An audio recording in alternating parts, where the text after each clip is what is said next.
Приветствую уважаемых подписчиков и гостей канала.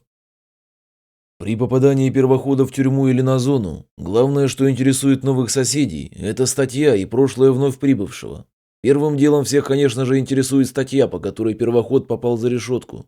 Во вторую очередь, не хромает ли первоход по жизни, то есть не имеет ли он какого-либо отношения к людям с нетрадиционной ориентацией, чтобы не законтачиться от него.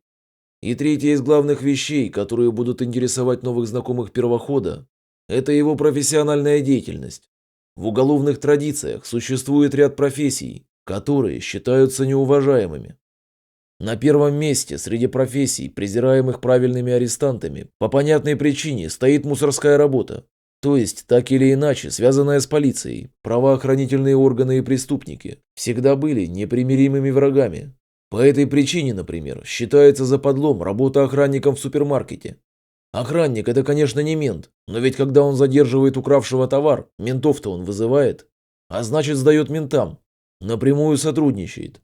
Однако охранник охраннику рознь. Охранники, которых принято называть телохранителями, с ментами уже вроде как не сотрудничают.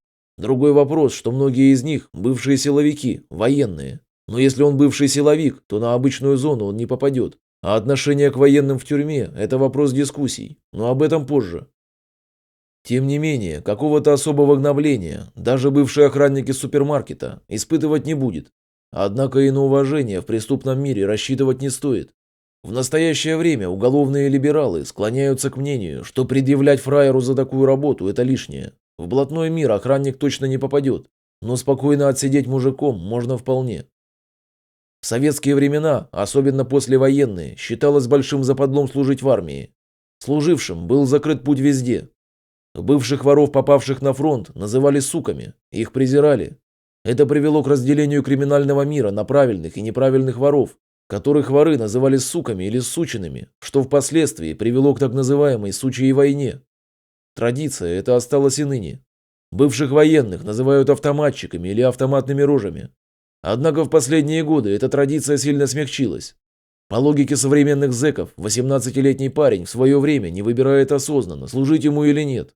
А в армию ведь забревают вне зависимости от пожеланий. По понятиям, юный преступник должен всячески косить от армии, или в блатном мире ходу ему не будет. Но это блатные. А если юноша до армии преступным миром не жил, то откуда ему было знать, что это западло? Поэтому сейчас к бывшим срочникам отношение крайне либеральное, и они спокойно сидят мужиками. Однако бывают и исключения. Например, знаменитый нижегородский вор в законе Вася Воскрес, Василий Христофоров, в юности отслужил в страйбате и тем не менее был коронован. За глаза недоброжелатели его иногда называют автоматной рожей, но в лицо никогда. А вот к контрактникам, целенаправленно нанявшимся убивать за деньги, у зэков отношение уже совсем другое, куда более негативное. Вот это, по мнению зэков, уже настоящие автоматные рожи и люди, которые напрямую и по своей воле сотрудничали с государством.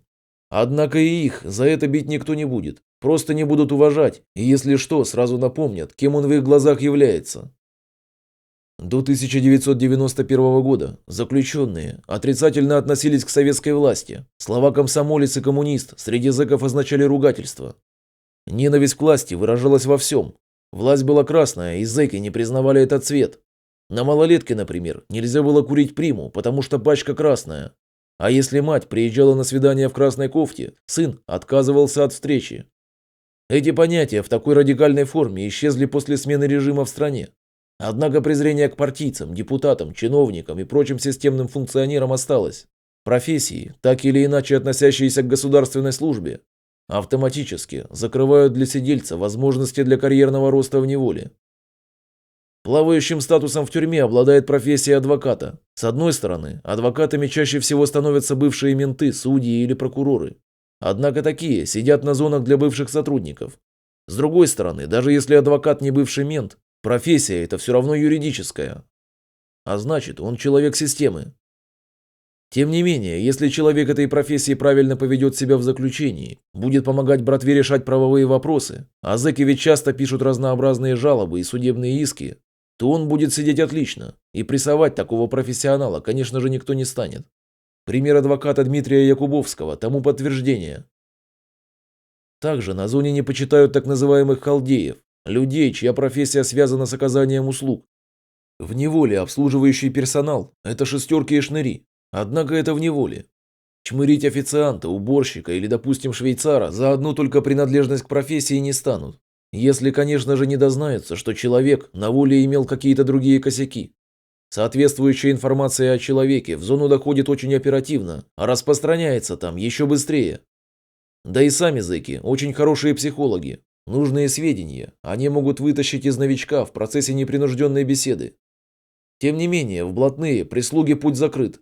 Прислуживать для блатного унизительно.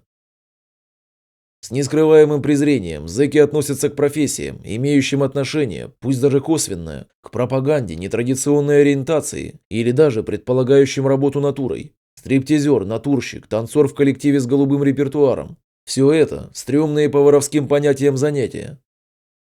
Что же касаемо самых ненавистных зэками профессий, то они, разумеется, отделены от своих врагов. Ненавидимые ворами бывшие представители силовых структур и других стрёмных госучреждений сидят отдельно от основной массы уголовников, так как в обычных исправительных учреждениях их неминуемо ждала бы расправа. Для БС, бывших сотрудников, по стране функционирует порядка 10 колоний. Режим содержания в них также в ассортименте, как и у остальных зэков, от общего до особого. В таких зонах содержатся экс-полицейские, бывшие военнослужащие внутренних войск, сотрудники ФСИН, прокуратуры, таможенной службы, налоговики, ФСБшники, служащие Минобороны, МЧС и приставы. Меньше всего в процентном соотношении сидит федеральных судей. Людей в черных мантиях вследствие корпоративной солидарности судейского сообщества крайне непросто упрятать за решетку.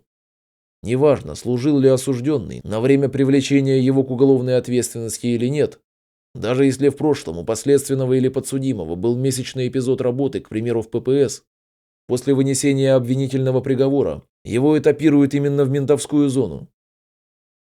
Как подтверждают представители администрации таких мест лишения свободы, сидят БСы в основном смирно. Какие-либо понятия в этой среде не приняты. И там, разумеется, нет особых профессий, за которые уважают больше или меньше.